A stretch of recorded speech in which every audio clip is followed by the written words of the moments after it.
चलिए दोस्तों, आज की इस वीडियो में हम लोग क्लास 10 के काव्य खंड के चौथे चैप्टर को पढ़ने वाले हैं, जिसका नाम है स्वदेशी, जिसके लेखक हैं प्रेमघन।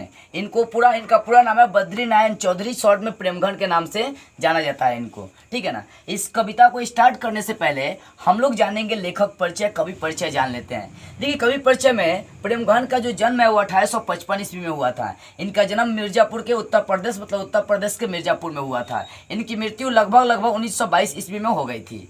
ये भारतेंदी युग के कवि हैं। पूछा जाता है कई बार कि प्रेमघन किस युग के कवि थे, तो वो किस भारतेंदु युग के कवि थे। और इनकी कुछ साप्ताहिक पत्र भी संपादित करी गई थी। वो कौन कौन सा पत्र देख सकते हैं, कादम्बिनी, मासिक पत्रिका, नागरी नीरद, ये सब इनकी क्या साप्ताहिक पत्र है जो संपादित करी गई है। इनकी कुछ रचनाएं हैं जिनको प्रेमघन सर्वस्व नाम से संग्रहित किया गया। मतलब इनकी जितनी भी रचनाएं हैं उसको प्रेमघन सर्वस्व से क्या किया गया, संग्रहित किया गया है। और साथ में इनके कुछ प्रसिद्ध नाटक है, जैसे भारत सौभाग्य, प्रयागराम गमन, ये सब क्या, ये दोनों इनकी सबसे प्रसिद्ध नाटक है। और ये जो कविता आप पढ़ने जा रहे हैं स्वदेशी, ये कहाँ से लिया गया, तो प्रेमघन सर्वस्व से लिया गया। यह कविता प्रेमघन सर्वस्व से लिया गया है। ठीक है।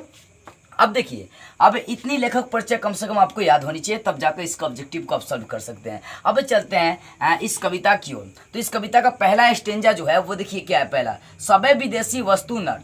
पहली बात है, चैप्टर्स का नाम है स्वदेशी। स्व का मतलब अपने, देश का मतलब देशी। अपने देश के बारे में इन्होंने बताया, अपने देश की स्थिति के बारे में इन्होंने बताया प्रेमघन। ध्यान देंगे। तो पहली स्टेंजा है, सबे विदेशी वस्तु नर गति रति रीत लखात, भारतीयता कछु न अब भारत म दर्शात। ध्यान देंगे। लेखक कहते हैं, सबे विदेशी वस्तु नर गति रति रीत लखात, भारतीयता कछु न अब भारत म दर्शात। कहते हैं कि सभी जगह विदेशी वस्तु ही दिखाई देती है। गति रति रीत लखात, यहाँ का चाल चलन, रीति रिवाज सब कैसा दिखाई देता है, भारतीयता विदेशी ही दिखाई देती है। भारतीयता कछु न अब, यहाँ भारतीयता कुछ भी अब दिखाई नहीं देता। कह रहे हैं कि जो अपना देश भारत है, यहाँ पर जो अपने देश भारत है, यहाँ पर भारतीय वस्तु कुछ दिखाई ही नहीं देती। टोटल चाल चलन, रति गति, रीति रिवाज, लगाव, टोटल चीज़ें जो है ना वो सब विदेशी दिखाई देते हैं। मतलब इन्होंने विदेशी वस्तुओं की चर्चा करी है, अपने स्वदेशी अपने देश के बारे में इन्होंने बताया कि सबे विदेशी वस्तु नर गति रति रीत लखात, भारतीयता कछु न अब भारत म दर्शात। लेखक कहते हैं कि सब जगह विदेशी वस्तु ही दिखाई देती है। गति रीत लखात, गति रति रीत लखात, जो मनुष्य है उनमें चाल चलन रीति रिवाज सब विदेशी ही दिखाई देता है। भारतीयता कछु न अब भारत म दर्शात, भारत में अब भारतीयता कुछ भी दिखाई नहीं देता। तो पहली स्टेंजा का हिंदी लिखेंगे कि प्रेमघन कहते हैं कि सारा वस्तु विदेशी हो चुकी है, और नर मीन्स मनुष्य में जो गति है, जो चाल चलन है, जो रीति रिवाज है, वो सब विदेशी हो गया है, और भारत में कुछ भी भारतीयता दिखाई नहीं देती। ठीक है ना। अब दूसरी स्टेंजा देखिए। दूसरी स्टेंजा है, मनुज भारती देखी को सकत नहीं पहचान, मुसलमान हिंदू किंधो कह हैं ये क्रिस्टान। कहते हैं, मनुज भारती देखी को सकत नहीं पहचान, मुसलमान हिंदू किंधो कह हैं ये क्रिस्टान। कहते हैं कि भारतीय मनुष्य को देखकर कोई पहचान नहीं सकता कि ये भारतीय हैं। कह रहे हैं कि भारतीय मनुष्य को देखकर सकत नहीं पहचान, कोई पहचान नहीं सकता कि ये हिंदू है कि मुसलमान है कि क्रिश्चियन है कि क्या है। मतलब कोई अब भारतीयों को नहीं पहचान सकता। क्यों? क्योंकि अब वो विदेशी बन गया, विदेशी ज्ञान पा लिया, विदेशी चाल चलन रहन सहन सब उसमें विदेशी आ गया है, जिसके कारण से ये नहीं पहचान सकते कि कौन मुसलमान है, कौन हिंदू है और कौन क्रिश्चियन है। तो ध्यान देंगे, इसका हिंदी लिखेंगे कि प्रेमघन कहते हैं कि भारतीय जो मनुष्य हैं उनको देखकर कोई पहचान नहीं सकता कि कौन मुसलमान है, कौन हिंदू है और कौन क्रिश्चियन है। ठीक है। अब तीसरी स्टेंजा देखिए। तो इसमें बोलते हैं कि पढ़ी विद्या प्रदेश की, बुद्धि विदेशी पाए, चाल चलन प्रदेश की, गई इन्हें अति भाए। प्रेमघन कहते हैं कि प्रदेश की विद्या पाकर इनकी बुद्धि इनका दिमाग भी विदेशी हो गया। मतलब विदेश का ज्ञान पाकर इनका दिमाग भी कैसा हो गया, इनका बुद्धि भी विदेशी हो गया है। चाल चलन प्रदेश की गई इन्हें अति भाए, यानी प्रदेश की जो रहन सहन है, जो चाल चलन है उन्हें भा गई है। वो अपने देश के चाल चलन को, वस्तु को नहीं अपनाना चाहते हैं। यानी कह रहे हैं, प्रेमघन कहते हैं कि विदेश में पढ़ाई करके बुद्धि भी इन्होंने विदेशी पा लिए हैं और चाल चलन प्रदेश में रहकर यहाँ पर मतलब प्रदेश की चाल प्रदेश में रहकर प्रदेश के चाल चलन को भी इन्हें क्या हो गई है, अति भा गई है। ध्यान दीजिएगा, एक बार और ध्यान से समझा रहा हूँ मैं आपको।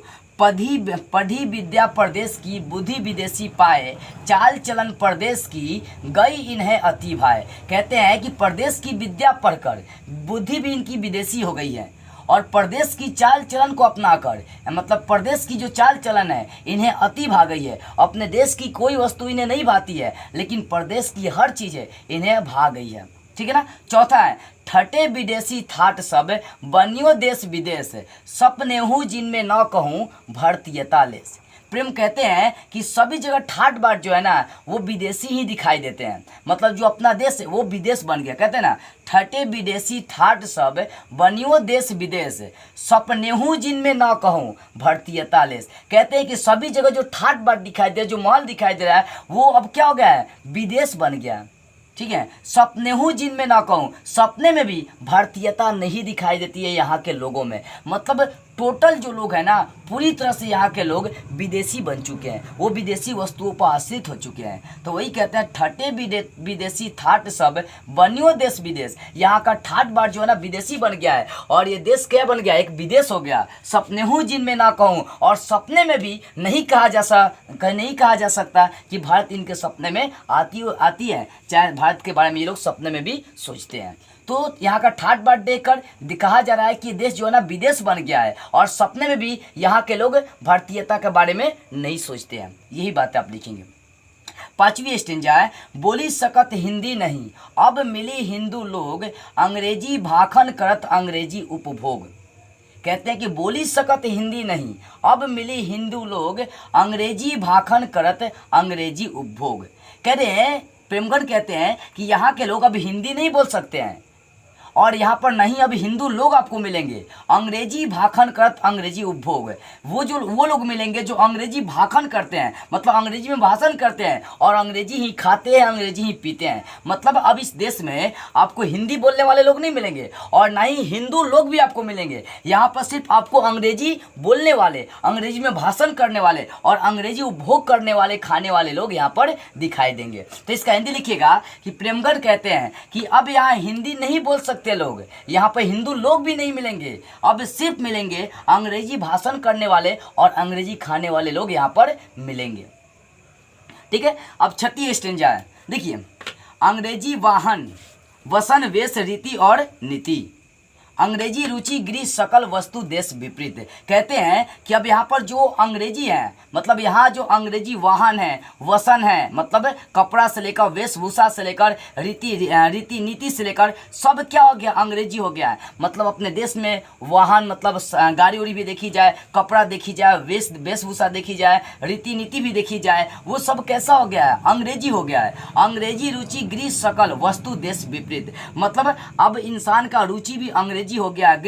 गृह का मतलब घर भी अंग्रेजी हो गया है, उनका शकल, उनका चेहरा भी अंग्रेजी हो गया है और वस्तु तो अपने देश के विपरीत ही हो गया है। वस्तु का मतलब सारा वस्तु विदेशी हो गया है, अपने देश के विपरीत हो गया है। कोई लोग मतलब भारतीय वस्तु को पसंद नहीं कर रहा है, भारतीय वस्तु से घृणा कर रहा है, वो सब विदेशी वस्तुओं पर आधारित हो गए हैं और विदेशी वस्तु को बहुत ज़्यादा पसंद करते हैं। तो वही कहते हैं, लिखिएगा, प्रेमगढ़ कहते हैं कि यहाँ के लोग अंग्रेजी वाहन, अंग्रेजी कपड़ा, अंग्रेजी वेश, अंग्रेजी रीति और नीति पसंद करने लगे हैं। अंग्रेजी उनका रुचि हो गया है, अंग्रेजी घर, अंग्रेजी शकल, अंग्रेजी वस्तु तक पसंद करने लगे हैं और यहाँ की हर वस्तु अपने देश के विपरीत हो चुकी है।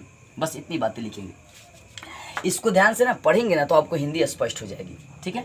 अब देखिए सातवीं स्टेंजा, हिंदुस्तानी नाम सुनी अब ये सकुची लजात, भारतीयता सब वस्तु ही सो ये हाय घिनात। कहते हैं कि हिंदुस्तानी नाम सुनी अब ये सकुची लजात, भारतीयता सब वस्तु ही सो ये हाय घिनात। लेखक कह रहे हैं कि हिंदुस्तानी नाम सुनकर भी यहाँ के लोग मतलब लजाते हैं। यहाँ के जो लोग हैं वो हिंदुस्तान नाम सुनकर अपने आप में संकोच करते हैं, लज्जा महसूस करते हैं। भारतीयता सब वस्तु ही सो हाय ये घिनात। और ये जो लोग हैं ये भारतीय वस्तु से घृणा करते हैं, घिनाने का काम करते हैं, अपने ही देश के वस्तु से घृणा करते हैं। तो लिखेंगे प्रेमगन कहते हैं कि अब हिंदुस्तानी लोग अब हिंदुस्तानी कहने में भी संकोच करते हैं, लजाते हैं। और यहाँ के जो भारतीय लोग हैं वो भारतीय वस्तु से घिनाने लगे हैं, भारतीय वस्तु से घृणा करने लगे हैं। ठीक है, 8वीं स्टेंजा देखिए।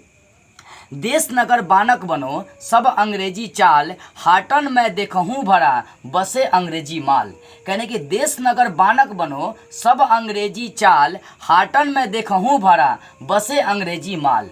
लेखक प्रेमगन कहते हैं कि जो अपना देश है वो बानक बन गया है, मतलब विदेश बन गया है। सब अंग्रेजी माल, सब जगह अंग्रेजी चाल है, मतलब सब जगह अंग्रेजी चाल ही दिखाई देता है। हाटन में देखूं भरा, हाटन का मतलब बाजार, बाजार में मैं जो भी वस्तु भरा देखा वो सब अंग्रेजी माल है, विदेश की माल है, विदेश की वस्तुएं हैं। कह रहे हैं कि जो अपना देश अब विदेश बन गया है और यहाँ के सभी लोगों में अंग्रेजी चाल चलन आ गई है।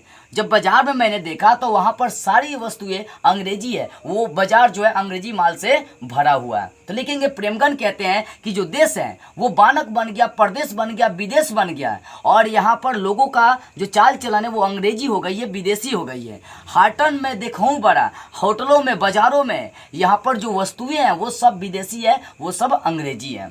ठीक है, अब 9 नंबर स्टेंजा है। जिनसो संबल सकत नहीं, तनकी धोती ढीली ढाली, देश प्रबंध करिहिंगे विया कैसी खाम ख्याली। कहते हैं 9 नंबर स्टेंजा में प्रेमगन कि जिनसो संबल सकत नहीं, तनकी धोती ढीली ढाली, देश प्रबंध करिहिंगे विया कैसी खाम ख्याली। कहते हैं कि जिनसे धोती नहीं संभल सकता है वो अपने देश का प्रबंध क्या करेंगे, वो अपने देश के बारे में क्या सोचेंगे, यह तो एक ख्यालू पुलाव पकाने के बराबर है। प्रेमगन कहते हैं कि जिनसो संभल सकत नहीं, तनकी धीती धोली तनकी धोती ढीली ढाली। कहते हैं कि जिनसे अपने ढीली धोती नहीं संभल सकती वो देश का प्रबंध क्या करेंगे, देश के बारे में क्या सोचेंगे। अरे यह तो एक खाम ख्याली, मतलब ख्याली पुलाव पकाने के बराबर है कि ऐसे लोग अपने देश का प्रबंध करेंगे। ठीक है, तो कहते हैं, लिखिएगा प्रेमगन कहते हैं कि जिन लोगों से अपनी ढीली धोती नहीं संभलती वो देश को नहीं संभाल सकते, देश को नहीं चला सकते हैं, देश के बारे में विचार नहीं कर सकते हैं, ऐसे लोग ख्याली पुलाव पकाने के बराबर है। तो इस तरह से आपका 9 स्टेंजा क्लियर हुआ। अब एक और स्टेंजा बचा हुआ है, चलिए उसको भी देख लिया जाए। अब देखिए 10वीं स्टेंजा क्या है, ध्यान दीजिएगा, यदि नहीं दिखाई दे रहा तो किताब खोल के बैठी है। 10वीं स्टेंजा है, अभी तक 9 स्टेंजा आप देख लिए, 10वीं है। दास वृत्ति की चाह चहूँ, दिसी चरहूँ बरन बढ़ाली, करत खुशामद झूठ प्रशंसा मानहूँ बने डफाली। ये 10वीं नंबर क्या, 10वीं नंबर आपकी स्टेंजा है, इसलिए ध्यानपूर्वक इस बात को समझिएगा अंतिम है। तो कहते हैं इसमें प्रेमघन कि दास वृत्ति की चाह चहूँ, दास वृत्ति की चाह चहूँ, दिसी चारहूँ बरन बढ़ाली, करत खुशामद झूठ प्रशंसा मानहूँ बने डफाली। कहते हैं यहाँ पर प्रेमगन कि यहाँ के जो लोग हैं, जो भारतीय लोग हैं, उनमें गुलामी करने की आदत पड़ गई है। गुलामी करने की जो यहाँ पर बोले चारहूँ वर्ण बढ़ाली, जो 4 वर्ण होते हैं, जो 4 वर्ण जिनको क्षेत्रीय, शूद्र, वैश्य या ब्राह्मण कहते हैं, ये चारों लोगों में जो है ना, मतलब यहाँ के जो लोग हैं उनमें दास गुलामी करने की जो है ना एक वर्ण बन गई है, एक रंग बन गई है। ठीक है ना, ब्राह्मण, क्षेत्रीय, शूद्र, वैश्य, ये सब जो लोग हैं, ये जो 4 वर्ण के लोग हैं, इनमें गुलामी करने की जो है ना चाहत पैदा हो गई है। वही कहते हैं यहाँ पर कि दास वृत्ति की चाह चहूँ, दिशी चारहूँ वर्ण बढ़ाली, मतलब जो चारों वर्ण के लोग हैं, जो चारों दिशाओं के लोग हैं, जैसे ब्राह्मण, क्षेत्रीय, शूद्र, वैश्य, इन लोगों में गुलामी करने की चाहत आ गई है। करत खुशामद झूठ प्रशंसा मानहूँ बने डफाली, और ये अंग्रेजी वस्तुओं को, अंग्रेज को खुश करते हैं और भारतीय वस्तुओं की क्या करते हैं, झूठी प्रशंसा करते हैं। मानो जैसे कि ये डफाली बजा रहे हो, भारतीय वस्तु की झूठी डफाली बजा रहे हो, ऐसा लेखक कहते हैं। लेखक यही कहते हैं कि यहाँ के जो लोग हैं, जैसे शूद्र, ब्राह्मण, क्षेत्रीय, शूद्र, वैश्य, ये जो लोग हैं, ये क्या, इनमें गुलामी करने की चाहत आ गई है। ये अंग्रेजी वस्तुओं को खुशामद करते हैं और भारतीय वस्तु की झूठी प्रशंसा करते हैं। ये भारतीय लोग जैसे मानो कि दफाली बजा रहे हो। ध्यान दीजिएगा।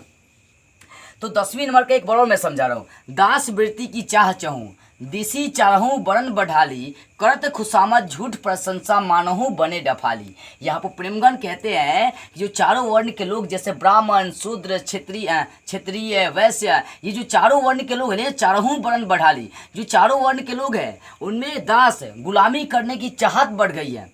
करत खुशामद झूठ प्रशंसा, अंग्रेजी वस्तुओं को खुश करते हैं और भारतीय वस्तुओं की क्या करते हैं, झूठी प्रशंसा करते हैं, जैसे मानो कि वे लोग झूठी डफली बजा रहे हैं। ठीक है, यही हिंदी होगा। लिखेंगे हिंदी कि प्रेमगण कहते हैं कि जो चारों वर्ण के लोग हैं, चारों वर्ण के लोग का नाम भी लिख सकते हैं, ब्राह्मण, क्षत्रिय, शूद्र, वैश्य, ठीक है ना, जो चारों वर्ण के लोग हैं उनमें गुलामी करने की चाह बढ़ गई है और वे भारतीय अंग्रेजी वस्तुओं को खुश करते हैं। लिखा ना, करत खुशामद, अंग्रेजी वस्तुओं को खुश करते हैं और भारतीय वस्तुओं की झूठी प्रशंसा करते हैं, जैसे मानो कि वो दफली बजा रहे हो। तो इस तरह से आपका 10वां स्टेंजा क्या हो गया, इस काव्य खंड का, स्वदेशी काव्य खंड का क्लियर हो गया। तो आई होप आपको ये सारी बातें बेटर से समझ में आ गई होगी। यदि नहीं समझ में आई हो तो कमेंट करके जरूर बताइएगा। तो बस आज के इस वीडियो में इतना ही। अगले वीडियो में अगले चैप्टर के साथ हम लोग फिर मिलेंगे।